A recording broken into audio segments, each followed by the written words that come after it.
we've had discussions ongoing for actually the last year and a half to try to reach some agreement among the various parties on how to put into place a structural fix so that we have long-term solvency for the unemployment trust fund.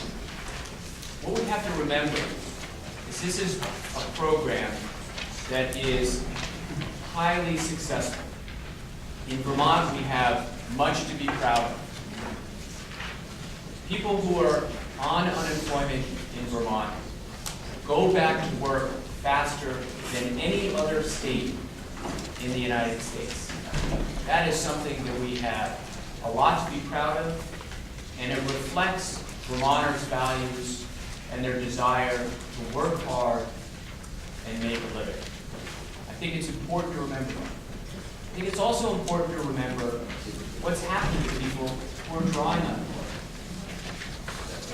Because we often talk sort of in general context, the whole discussion has been about cuts in benefits or increases in taxes. When you've gone on unemployment, you've already taken over 40% reduction in your pay. We replace less than 60% of people's wages when they go on unemployment.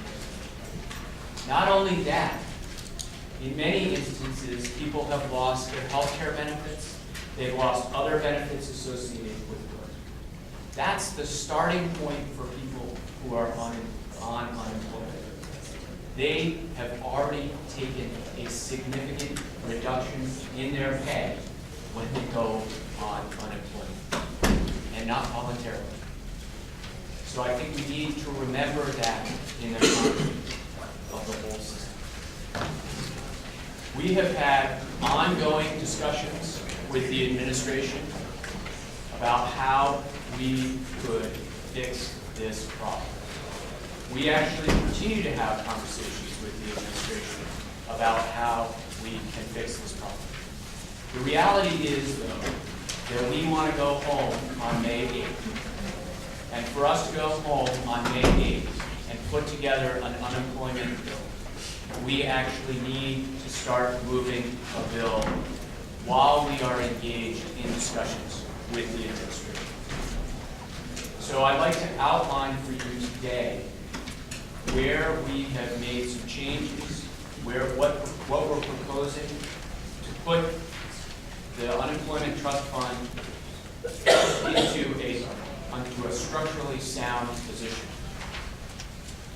I'm not going to go into all of the details, but I'm going to give you sort of the big picture. One of the things that has caused the unemployment trust fund to go out of balance is the taxable wage base upon which employers are assessed the unemployment tax. Hasn't changed since 1983. That's 37 years it hasn't changed. So we propose that we will increase the wage base to $13,000 in 2011 and $16,000 in 2012. If you actually index what that taxable wage base would have been if we had been indexing throughout this time, what we are increasing the taxable wage base to is still lower than what it would have been under that index. It's also less than what the governor and the administration originally proposed, significantly less. The original proposal was, I believe, $20,000. It was then moved down to 18. This is below that. That's it. Once the trust fund goes into a positive balance, then we begin indexing the taxable wage base. The taxable wage base will drop once the trust fund actually hits certain targeted levels. So for stability, and once it gets to a high enough level, we actually do drop the wage base back. We also impose a surcharge on those employers who consistently have a negative balance in their unemployment insurance trust fund. What does that mean? Well, there are are many employers who actually occasionally have employees who go on unemployment and whose taxes that they pay are consistent with the benefits that their employees are getting. But there are some employers in the system who consistently have laid off employees who are taking more benefits out of the fund than taxes that are being paid by that employer. What we're saying is the employers who are doing the right thing are actually ending up subsidizing those who are using the insurance trust fund more frequently.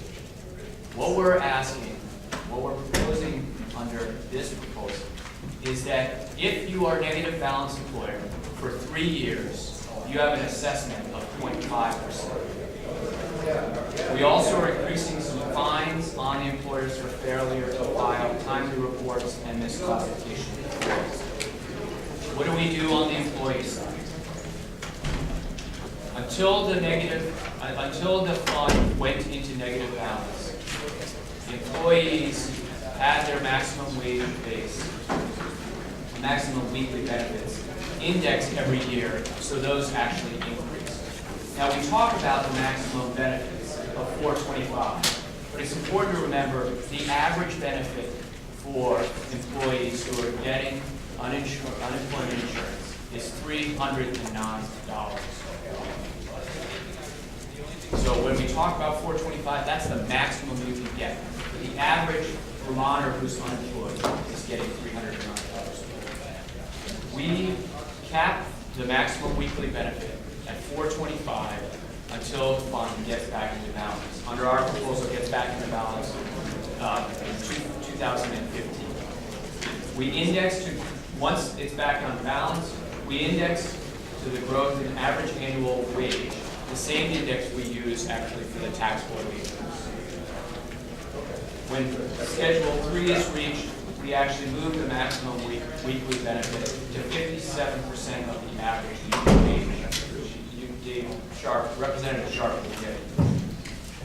With regard to simple misconduct, we expand the waiting period from that to, currently it's 6 to 12 weeks, we expand it to 1 to 15, so that the commissioner has the discretion to delay a recipient's benefits for 15 weeks if simple misconduct is found. And if simple misconduct is found, we actually lessen the period within which you can get benefits to 23 weeks from 26. We also deal with some issues around gross misconduct. We reinstitute a waiting period of 1 week for people who are getting unemployment. And that is reinstituted until the fund is back in balance. That is a significant sum of money. That's over $8 million a year. It's 7% of the benefits for those who are collecting and who are the average people who get off of unemployment in 15 years. We have a number of other items, but those are the actual big pictures. I'm not going to go through any of the specifics. I also want to say something for my colleague.